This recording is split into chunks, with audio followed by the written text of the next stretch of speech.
المشرقين ورب المغربين الذي خلق كل شيء زوجين وأوجب علينا الإحسان بالوالدين ونشهد أن لا إله إلا الله وحده لا شريك له وأشهد أن محمدا عبده ورسوله سيد الكونين صلى الله عليه وعلى آله وأصحابه وأتباعه أجمعين ليلا ونهارا في الطرفين فقد قال الله تعالى في كلامه المجيد وبرهانه التوحيد أعوذ بالله من الشيطان الرجيم بسم الله الرحمن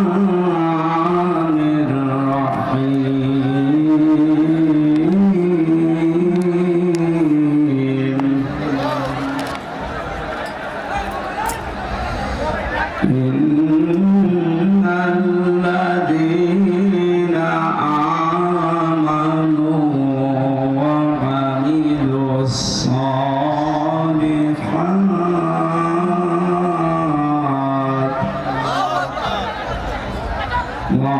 الصالحات كانت لهم جنات الفردوس نزلا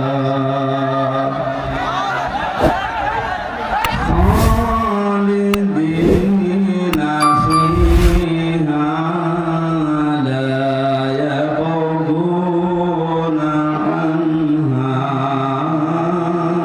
حولا صدقت يا ربنا. عن أبي هريرة رضي الله تعالى عنه قال قال النبي صلى الله عليه وسلم اتق دعوة المظلوم فإنها ليس بين الله وبينه حجاب. رواه ابن مسعود. وقال تعالى في شأن رسوله إن الله وملائكته يصلون على النبي يا أيها الذين آمنوا صلوا عليه وسلموا تسليما. اللهم صل على سيدنا مولانا محمد وعلى آل سيدنا مولانا. আলহামদুলিল্লাহ। কোরআন শোনার জন্য যে বিশেষ কিছু নিয়ম নীতি কোরআন নিজে দিয়েছে সেগুলো একটু ফলো করা দরকার। ওয়াইদা কুরিয়াল কুরআনু ফাসতামিউ লাহু ওয়া আনসিতু লাআল্লাকুম তুরহামুন। এখানে এসেছি প্রত্যেকের মনে এই বিশ্বাস যে আল্লাহর রহমত পাবো। আল্লাহ তাআলা এই রহমত নাযিল করার জন্য শর্ত দুইটা দিয়েছেন। যখন কোরআনের আলোচনা শুরু হবে চুপ থাকবা আর শুনতে থাকবা। চুপ থাকা শুনতে থাকা দুইটাই আল্লাহর নির্দেশ। দুইটাই কি? ফাসতামিউ লাহু ওয়া আনসিতু। সুতরাং আমরা কষ্ট হলেও চুপ থাকি এবং শুনি। ঘন্টাখানেক সময় নেব ইনশাআল্লাহ। আজকে একটা নতুন বিষয়ের উপরে কথা বলবো। আল্লাহ আমাকে যেন সহজ সরল ভাবে আপনাদের সামনে উপস্থাপন করার তৌফিক ভিক্ষা দেন, বলেন আমিন। শুনতে এসেছি আল্লাহর কোরআন। কার কোরআন? এটা এত অথেন্টিক। আল্লাহ রাব্বুল আলামিন জানিয়েছেন, আলাউ তাকাব্বালা আলাইনা বা'দাল আকাবিল লা আখাযনা মিনহু বিল ইয়ামিন সুম্মা লাকাতা'না মিনহুল ওয়াতিন ফামা মিনকুম মিন আহাদিন আনহু হাজিজিন। সূরা হাক্কাতের 44, 45, 46, 47 নম্বর আয়াতে আল্লাহ জানিয়েছেন, আমার এই কোরআনের ভেতরে আমি যে কথাগুলো নিজে জানিয়েছি, মুহাম্মদুর রাসূলুল্লাহ যদি নিজের কোনো কথা আমার কোরআনের নামে চালিয়ে দিত যে এইটাও আল্লাহ বলেছেন, আমি কি করতাম জানো? তার ডান হাত আমি আল্লাহ চেপে ধরতাম, কণ্ঠ নালী কেটে ফেলে দিতাম। ঠিক হয়েছে না? ঠিক হয়নি, কেন শব্দটা উল্টিয়ে গেছে। আল্লাহ পাক জানিয়েছেন, আমি তার ডান হাত চেপে ধরতাম না, আমার ডান হাত দিয়ে আমি আল্লাহ নিজে তাকে চেপে ধরতাম। কোথায় ধরতেন সেটা আল্লাহ জানেন। লা আখাযনা মিনহু বিল ইয়ামিন, আমার হাতের দ্বারা আমি ধরতাম। আল্লাহ ডান হাত দ্বারা কথা জানিয়েছেন এজন্য, কারণ এই হাত দিয়ে কিছু ধরলে মানুষ শক্ত করে ধরে। আমরা যেটা দিয়ে স্বাভাবিক সচরাচর বুঝি ওইটা দিয়ে আল্লাহ উদাহরণ দিয়েছে। আল্লাহ বাম হাতের কথা দিলেন না, ওনার তো বাম হাতও আছে না? নেই? ডান হাত যদি কারো থাকে তার বাম হাত থাকবে না? আল্লাহ তাআলা বাম হাতের কথা না জানিয়ে ডান হাতের কথা দিলেন এই কারণে, যেহেতু মানুষ ডান হাত দিয়ে কোনো কিছু ধরলে শক্ত করে ধরে, আল্লাহ পাক আমাদেরকে সচরাচর এটা বুঝি, এ কারণে তিনি ডান হাতের কথা জানালেন যে আমি ধরতাম আমার মুহাম্মদ রাসূলুল্লাহকে খুব শক্ত করে, শুধু ধরে শেষ করে দিতাম না। সুম্মা লাকাতা'না মিনহুল ওয়াতিন, আমি তার কণ্ঠনালী যেটা দিয়ে কথা বলে এটা কেটে ফেলে দিতাম। ও ঠাকুরগাঁওবাসী, একটু বিবেক খাটান তো।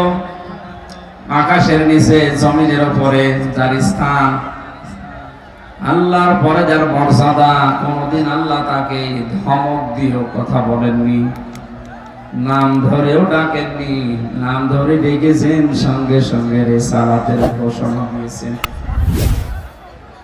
এইরকম মর্যাদা সম্পন্ন মানুষকে যদি বলে আপনাকে আমি ডান হাত দিয়ে চেপে ধরতাম, কণ্ঠনালী যেটা দিয়ে কথা বলেন ওটা কেটে ফেলতাম, আর এখান থেকে বাঁচানোর মতো আমি আল্লাহর হাত থেকে আপনাকে কেউ রক্ষা করার মতো ছিল না। কোরআনে কারিমের এই কথাগুলো শোনার পরে বিবেকবান মানুষেরা চিন্তাই করতে পারে যে এটা কত অথেন্টিক, এর ভেতরে আল্লাহ বাদে আর কারো কোনো কথা নেই। ধরে বলেন সুবহানাল্লাহ। এই কোরআন শোনার জন্য যারা এই বিশ্বাস নিয়ে বসে আছে যে আমির হামজা এসেছে কোরআন থেকে কথা বলার জন্য তাফসীর আকারে, বাবার কথা, দাদার কথা, পূর্বপুরুষের কথাও বলবে না, এই বিশ্বাস আছে না আমাদের? আমি ওই বিশ্বাসের মর্যাদা রেখে সামনে কথা বলবো ইনশাআল্লাহ। আল্লাহ আমাকে সহজ ভাবে এই জনসমুদ্রে কোরআনে কারিমের তেলাওয়াতকৃত 2টা আয়াত থেকে কথা বলার তৌফিক যেন দান করেন, আমিন। দরুদ পড়ছি, সালাম পাঠাচ্ছি আমাদের নবী মুহাম্মদ রাসূলুল্লাহ সাল্লাল্লাহু আলাইহি ওয়াসাল্লামের প্রতি, যার আদর্শ পেয়েছি আমরা এই জন্য খুশি। নবী মুহাম্মদ রাসূলুল্লাহ যদি না আসতেন পৃথিবীতে, আমরা হয়তো অন্য কোন নবীর উম্মত হয়ে দুনিয়া থেকে বিদায় নিতাম, কিন্তু এই সম্মান পেতাম না। কিয়ামতে আমরা জান্নাতে যাওয়ার আগে কোন নবীর উম্মত জান্নাতে যেতে পারবে না। এটা কি যেমন তেমন কথা? কোন উম্মত জান্নাতে যাওয়ার আগে অন্য কোন নবীর উম্মতেরা জান্নাতে যেতে পারবে না। ওই উম্মত যে উম্মত ডাল খায়, বাবা খায়, নবীজি ওই উম্মতের কথা বলেছেন, কুল্লু উম্মতি ইয়াদখুলুনাল জান্নাহ, আমার প্রতিটি উম্মত জান্নাতে যাবে, ইল্লা মান আবা, শুধু আবা বাদ দিয়ে। কিলা ইয়া রাসূলুল্লাহি মান আবা, সঙ্গে সঙ্গে সাহাবীরা জিজ্ঞাসা করেছিলেন, হে নবী আবা কি? নবীজি বলেন, আবা অস্বীকারী। এই পৃথিবীতে সত্যকে সত্য জানার পরে যারা মেনে নিতে চায় না, অহংকার করে, অস্বীকার করে, মুখ ফিরিয়ে নেয়, এরা। আর যারা আল্লাহর সৃষ্টি মানুষকে এই প্রতিপন্ন করে, তারা। দুইটা শর্ত এখানে। এই শর্তের ভেতরে আবার খ আছে। যারা সত্যকে সত্য জানার পরে মেনে নিতে চায় না, মানুষকে এই প্রতিপন্ন করে, মানুষকে মর্যাদা দেয় না, দাম দেয় না, কিছুই মনে করে না মানুষকে। দুই নম্বরে দুনিয়ার ময়দানে যারা হিংসা করে, কি করে? আমাদের দেশে তো আর কারো ভেতরে হিংসা নেই। আমরা সবাই এই সত্যটা জানি যে হিংসা করলে পেছনের নেকিগুলো আল্লাহ সব কাটে, আগুন লাগলে যেভাবে ধ্বংস হয় ওইভাবে ধ্বংস হয়ে যায়। পৃথিবীর এই ছোট্ট জীবনের জন্য আমার বিশাল জীবন আখিরাত আমরা নষ্ট করব। আমি সহ যারা আছি আমাদের ভেতর থেকে যেন হিংসা বিদায় নেয়, বলেন আমিন। তাহলে ওই উম্মতের কথা নবীজি জানিয়েছেন, যারা সত্যকে প্রত্যাখ্যান করে না, জানার পরে সত্যের সামনে মাথা নত করে দেয়। সত্যকে সত্য বলে স্বীকার করার কারণে আবু বকর সিদ্দিক হয়েছিলেন। যে চার প্রকার মানুষকে আল্লাহ পুরস্কৃত করবেন, কোরআনে নাম দিয়েছেন, তার 3 নম্বরে হচ্ছে সিদ্দিক। অমাইয়তিল্লাহ ওয়ার রাসূলা ফাউলাইকা মা'আল্লাযীনা আন'আমাল্লাহু আলাইহিম মিনান নাবিয়্যিনা ওয়াস-সিদ্দীকিনা ওয়াশ-শুহাদা'i ওয়াস-সালিহিন ওয়া হাসুনা উলাইকা রাফীকা।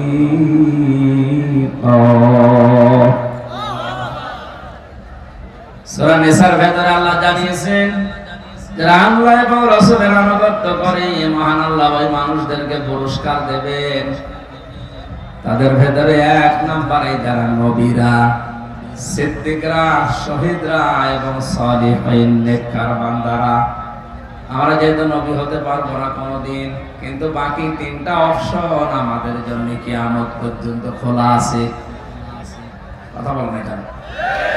আমরা সিদ্দিক হতে পারবো। হযরতে আবু বকর সিদ্দিক যেমন সত্যকে সত্য জানার পরে পৃথিবী একদিকে আর তিনি একদিকে বিশ্বাস করে নিয়েছিলেন, ওই জামানায় কিন্তু সত্যকে সত্য জানার পরে আবু জেহেল তার দলবল হাসি তামাশা করেছিল। হযরতে আবু বকর এই সত্য মেরাজের কথা বিশ্বাস করার কারণে মহান আল্লাহর নবী তাকে শুধু আবু বকর রাখেননি, সিদ্দিক বানিয়ে দিয়েছেন। কিয়ামত পর্যন্ত কোরআনের মতো হাদিসের মতো অথেন্টিক সত্যকে যারা সত্যি মেনে নেবে, মহান আল্লাহ কিয়ামতের দিন সিদ্দিক আকবরের সাথে তাদেরকে হাজির করিয়ে দেবে। আমাদের নামটা যেন সিদ্দিক বলে লিখে নেন, জোরে বলেন আমিন। ঠাকুরগাঁওবাসী, তাহলে ওই উম্মতের জন্য নবীজি গর্ব করেছেন যে উম্মতেরা অস্বীকার করে না, আবা এর ভেতরে যারা নেই। মানুষকে আমরা যেন হেয় প্রতিপন্ন না করি, কোন মানুষকে যেন ছোট এবং দুর্বল মনে না করে অত্যাচার না করি। এই টেন্ডেন্সি যাদের ভেতরে কাজ করছে, আল্লাহ তুমি তাদের পরিবর্তন করে দাও, বলেন আমিন। সে অন্য ধর্মের লোক হলে, যদি পৃথিবীর অন্য কোন ধর্মের অনুসারী হয়, কোন মুসলমান যদি সংখ্যালঘু ওই জাতির উপরে অত্যাচার, জুলুম, নির্যাতন, হেয় প্রতিপন্ন করে তাদের অধিকার নষ্ট করে, নবীজি জানিয়েছেন কিয়ামতের দিন আমি নিজে ওই হিন্দু লোকটার পক্ষ নিয়ে তোর বিরুদ্ধে মামলা দেব। বলেন নাউজুবিল্লাহ। সুতরাং এই দেশে যারা আছেন তারা আমাদের জন্য আমানত। দুঃখজনক হলেও সত্য, এই আমানতের ভেতরে কিছু শৃঙ্খল বিশৃঙ্খল উল্লুক মার্কা লোক আছে। এরা আজ অনেকেই মুসলমানদের বিরুদ্ধে উল্টা পাল্টা ষড়যন্ত্র করছে। আল্লাহ যেন তাদেরকে বুঝ দেন মানুষ হিসাবে। আরে ভাই, আপনি যাই বলেন না কেন, পৃথিবী উল্টিয়ে গেল, আমরা একই দেশের লোক। সুতরাং ফরিদপুরের এই ঘটনা বিচ্ছিন্ন, এটা যারাই ঘটিয়েছে, আমরা যারা দায়িত্বে আছে প্রশাসনে, আদালতে, বিচার ব্যবস্থার উপরে আমাদের আস্থা আছে। আমরা নিজের হাতে আইন তুলে না নিয়ে বলবো এদেরকে আপনারা শাস্তির আওতায় আনেন, তাহলে বাংলাদেশ এমনিতেই শান্ত হয়ে যাবে। এ পাশের থানাতে আমি জেলখানায় থাকাকালীন শুনেছিলাম এখানে অনেকগুলো হিন্দুদের মন্দির বাড়ি ঘরে অনেকে আগুন লাগিয়েছে। না, এটা ঠিক না। ওয়ালা তাসুবুল্লাযীনা ইয়াদউনা মিন দুনিল্লাহি ফায়াসুবুল্লাহা আদওয়াম বিগাইরি ইলম।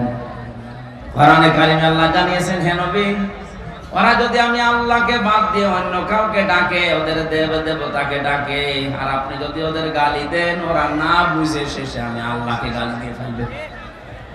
এই জন্য এটা করা জায়েজ নেই। ওদের বাড়ি ঘর মন্দির উপাসনালয় ভেঙে দেওয়া গুড়িয়ে দেওয়া তো হারাম, এমনকি ওদের দেবতাকে গালি দেওয়া জায়েজ নেই। যে মুসলমান জাতির জন্য অন্য ধর্মের দেবতাকে গালি দেওয়া জায়েজ নেই, সেই মুসলমানের জন্য ওদের বাড়ি ঘর ভাঙা কোনো ক্রমে জায়েজ নয়।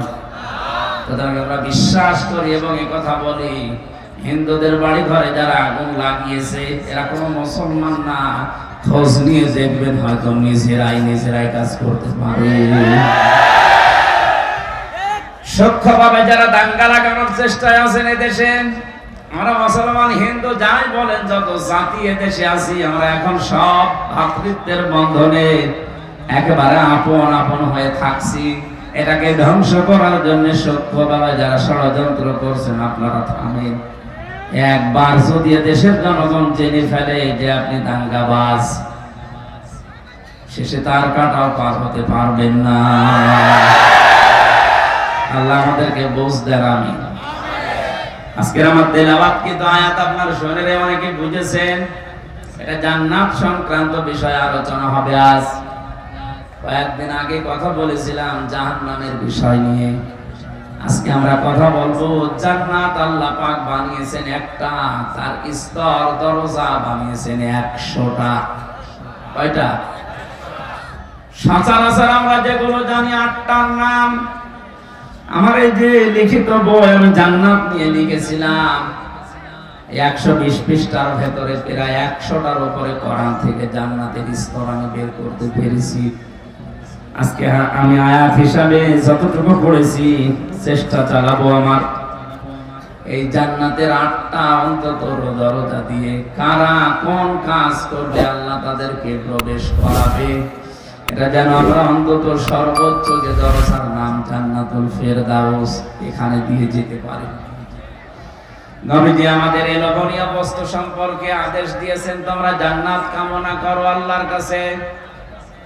অথচ চট্টগ্রাম, সিলেট এই দুই বিভাগে অনেক ভণ্ড বের হয়েছে। আমি জান্নাত চাই না, জাহান্নামও চাই না। একটা কথা হবে, তুই তো বলতে পারিস যে আমি জাহান্নামে যেতে চাই না, আল্লাহ তুমি আমাকে ক্ষমা করো।